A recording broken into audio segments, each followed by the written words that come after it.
dengan NIM 12392300100 jurusan Manajemen Keuangan Syariah kelas 2C dari kelompok 9. Saat ini saya sedang bersama teman-teman saya yang melakukan tugas tentang pembahasan elastisitas permintaan dan penawaran. Mungkin buat Fares bisa mengenalkan dirinya. Baik, perkenalkan nama saya Muhammad Fares Suryadinata dengan NIM 12392300100 dari jurusan Manajemen Keuangan Syariah kelas 2C. Nah, mungkin juga buat di sebelah kiri saya, ini partner saya juga yang satu lagi, Zila, mungkin bisa mengenalkan diri. Perkenalkan, nama saya Naziano Asia Muslimah dengan NIM 12392300119. Saya prodi Manajemen Keuangan Syariah kelas 2C. Nah, jadi di sini kita akan membahas tentang elastisitas permintaan dan penawaran. Oke, balik lagi ke topik. Apa sih itu elastisitas permintaan dan penawaran? Elastisitas permintaan dan penawaran itu suatu konsep ekonomi yang mengukur seberapa besar perubahan jumlah barang atau jasa yang diminta atau ditawarkan sebagai bentuk responsif terhadap perubahan harga. Nah, atau penjelasan lebih lanjutnya, elastisitas permintaan itu adalah di mana perubahan harga. Contohnya jika perubahan harga berubah, maka permintaan itu semakin banyak. Itu disebut elastis. Seperti contoh, beras yang dengan harga 10.000 per kilo, harga turun menjadi 8.000 per kilo. Lalu permintaan yang tadinya itu 100 kilo naik menjadi 150 kilo. Itu disebut elastisitas permintaan. Nah, jika ketika harga telah berubah tetapi tidak ada perubahan signifikan dalam permintaan barang tersebut atau jasa tersebut, maka ini disebut inelastis. Biasanya itu lebih ke bahan-bahan pokok seperti itu. Walaupun tadi saya dengan contohnya bahan pokok, tapi contoh lebih banyaknya itu ketika perubahan harga tapi permintaannya sedikit itu tidak berubah secara signifikan, biasanya dari kebutuhan pokok.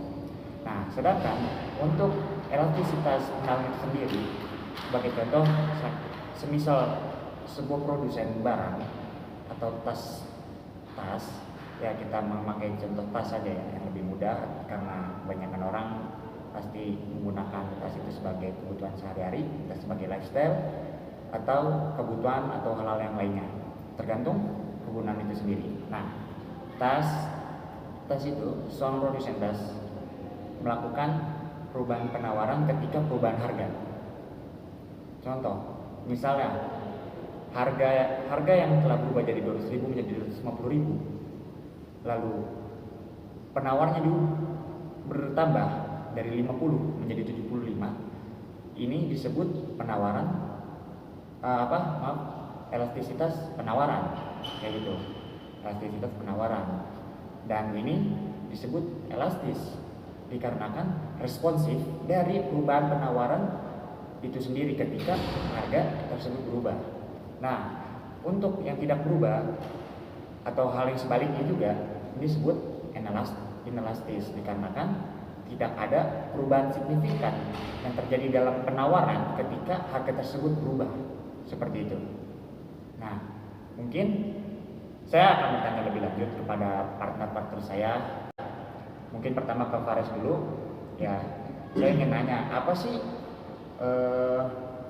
perubahan elastis itu?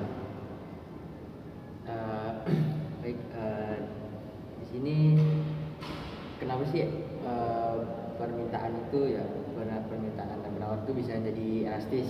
Ya. Permintaan ini bisa menjadi elastis sebenarnya bisa jadi karena ada beberapa alasan ya, contohnya ketersediaan alternatif atau substitusi. Jadi kalau misalkan dari si barangnya ini, contoh tas saja ya tadi ya. Contoh tas ini banyak KW-nya misalkan atau banyak palsu, plagiat dari barang itu sendiri, itu bisa jadi salah satu faktor permintaannya jadi elastis karena kan harga juga jadi lebih murah gitu kan pastinya. Terus yang kedua ada persentase pendapatan, karena persentase pendapatan kalau misalkan harga produk yang naik yang berubah ini itu adalah bagian signifikan dari pendapatan seseorang, maka perubahan sekecil apapun dari harga tersebut akan mempengaruhi kemampuan seseorang untuk membeli barang tersebut.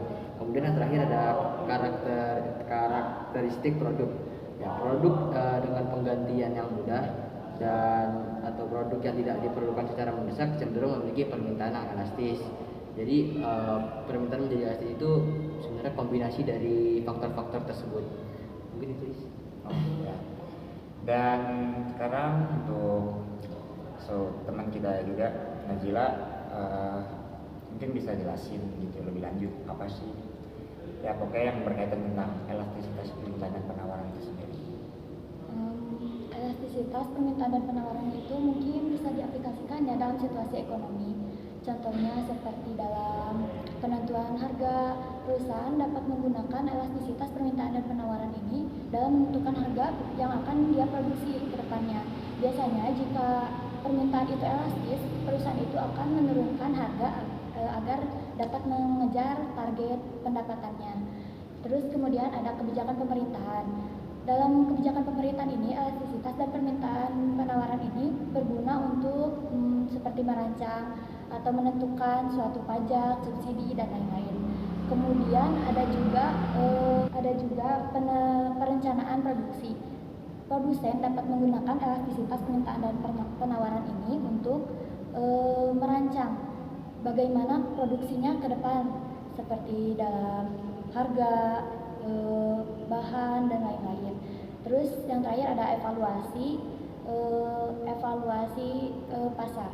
Evaluasi pasar ini menggunakan elastisitas penawaran dan permintaan untuk seperti evaluasi pasar itu keinginannya sekarang tuh apa gitu, misalnya tasnya seperti apa gitu. Mungkin sekian. Oh ya.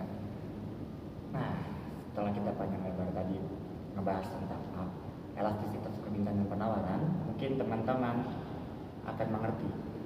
Kalau misalnya belum mengerti, harus tonton lebih lanjut tentang episode kami ini. Oke? Sekian, terima kasih atas waktu kalian. Saya Muhammad Firman Haidar bersama teman saya Saya Fares. lalu teman saya yang satunya lagi Saya Nazila. pamit mohon undur diri. Terima kasih atas waktunya.